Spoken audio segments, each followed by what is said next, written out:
انا لسه متخرج من سياسه، تعالى اقول لك 3 حاجات عشان ما تركنش شهادتك على جنب وتشتغل في مجال. اولا، الجي بي اي والشهاده دول مهمين بس دول نص الطريق.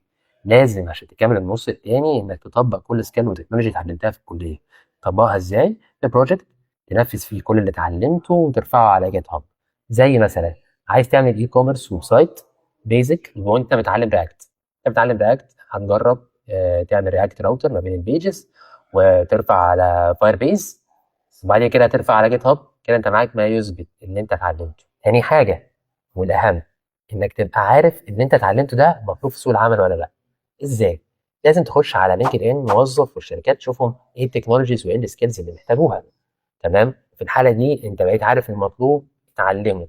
زي مثلا لو دخلت على لينكد ان لقيت ان اغلب الباك اند محتاجين نود جي اس ومونجو دي بي، اتعلم جرب في بروجكت كده انت معاك برضو ما يثبت ان انت اتعلمته والمطلوب. ثالث حاجه انك تبقى بروفيشنال انف. ازاي؟ انك تخاطب شركات بطريقه رسميه من خلال الايميلز بتاعتهم، من خلال الجوب اوفرز اللي هم رافعينها، وتعمل سي في كويس جدا اي تي اس فورمات. لو فاكر لما تيجي نفهم انتهى قبل كده الموضوع ده، وتخاطب الناس كويس. وعن اذنك بقى، سلام.